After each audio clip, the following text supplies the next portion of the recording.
Ashamaa akkam jirtu maatii YouTube kanaa kan taatan hunda keessaniif iyyuu har'a kan isinii qabadhee dhufe taphataa qaalii Chelsea fi garee biyyaalessaa France kan ta'e GOLO KANTE ta'a jechuudha. GOLO KANTE maqaan isaa guutuun GOLO KANTE kan ta'u yoo ta'u kan dhalatee bitootessa 29 bara 1991 akka warra Awuroopaatti yoo ta'u biyya Faransaay magaalaa Paaris keessatti kan dhalate yoo ta'u amma waggaa 30 qaba. Abbaa isaa, haadha isaa, maatiiwwan isaa maalirraa dhufanirraa gara Faransiitti kan dhalate yoo ta'u lammummaa isaas Faransaaytti kan argate yommuu ta'u amma umurii isaa 30 irratti argama. Kan kubbaa miilaa jalqabes bara 1999 waggaa 8ffaa isaatti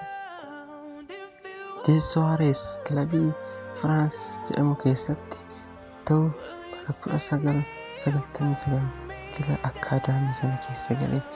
Akaadaamii sana keessattis ka'umsa isaa dabalaa deemu amma bara 2010 waggaa 11f Sanjers keessa ture amma bara 2010tti bara 2010tti jiboon kilaba liigii sanaffaa Bologna jedhamu itti makamee 2011-13 taphoota 33 walumaa galatti taasetti gooliiwwan 3 galchuun liigii sadaffaarraa gara liigii lammaffaatti bubbutee jira. Bara 2013tti kilaba liigii lammaffaa keeniif mallatteesses miiliyoona 1 ture.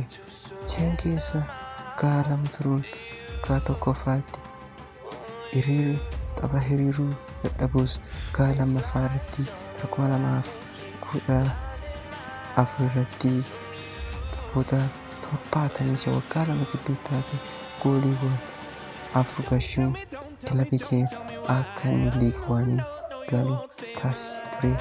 Baruma kilabii isaa liigii galchetti bara 2015 Leicester City miiliyoona 5 GOLO KANTE gara Premier League Englanditti fide.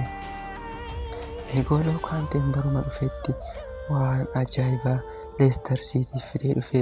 Leicester City bara 2014-15 qabxii 39 sadarkaa 17ffaatiin Premier League xumure. Garuu bara 2015-16 ajaa'iba waan haaraatu uumame. GOLO KANTE, Riyad Mahrez, Jamie Vardy mana Leicester City keessatti seenaa haaraa hojjetanii Leicester City'dhaafis baruma sana taphoota 37 ta'u goolii tokko galchuu danda'eera. Kileenshiitii fi taakiloonni gaggaluu Leicester City akka inni shaampiyoonii bara 2015-16 kan inni ta'u taasiseera. Waa'ee taphataa kanaa baay'een jedha. Ani jedhe Claudio Ranieri ani bara koo keessatti fiildarii difeensivii baay'ee argeera. Ani garuu akka GOLO KANTE jedha. Antonio Contenis baay'ee isa dinqisiifata. Antonio Conte bara 2017 bara 2016-17 GOLO KANTE leenjisaniiru. GOLO KANTE yeroo gaddu, yeroo gammadu, yeroo wanta hundumaa ni kolfa. Ani taphataa akkasa amala qabeessa argeen beeku jedha. Akkasuma bara 2016tti Chelseaatti makamee miiliyoona 37 Chelsea gara Stamford.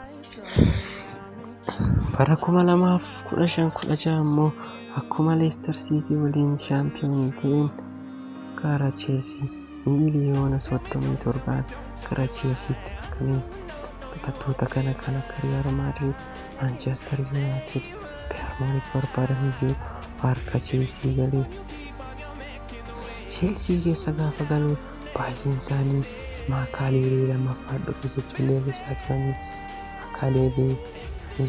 Maakaleeleetti waamamuu koo baay'een gammada jedhee Chelseanis korma Chelsea galee fannoo lakkoofsa 7 uffatuun tapha jamaree gaafa bara 2016 akkuma dhufeen Chelsea waliin shaampiyoonii ta'e Chelseaf ajab ni GOLO KANTE jechuutti kaanii bara itti aanu immoo bara 2017 Chelsea ga'umsa isaa durii dhabuyyuu Antonio Conte wancaa FA bara 2017 ni GOLO KANTE faataanii mas wancaan mana Chelseadhaan dhibamne bara 2018 immoo mas ajaa'iba haaraa tumame wancaa addunyaa bara 2018 biyya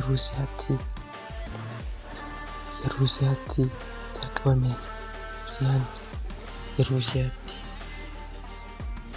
bara 2018 wancaa addunyaa biyya Raashiyaa irratti qophaa'e irratti shaampiyoonii taate Firaans waggaa 20 booddee dhaloota Ziidaanfaa booddee ammas shaampiyoonii taate. Kana kan godhan immoo taphattoota miidfiildarii sadan kana keessa Paul Pogba, Les Mathieu fi GOLO KANTE turanii ammas ajaa'iba kan biraa uumanii taphattoonni kun sadan kana keessaa immoo keessumattuu ni GOLO. Egaa kunoo seenaa ni GOLO KANTE kanumaan finnee jirra. Ammas subscribe, like, share gochuun irraanfatinaa. Roobota immoo seenaa taphataa biraa qabadheen dhufaa. Isin immoo subscribe gochuu irraanfatinaa. Nagaatti. Maaltu si banachiisa gaafa jedhan TV show, video game, muuziqaa, viidiyoo game fi TV show.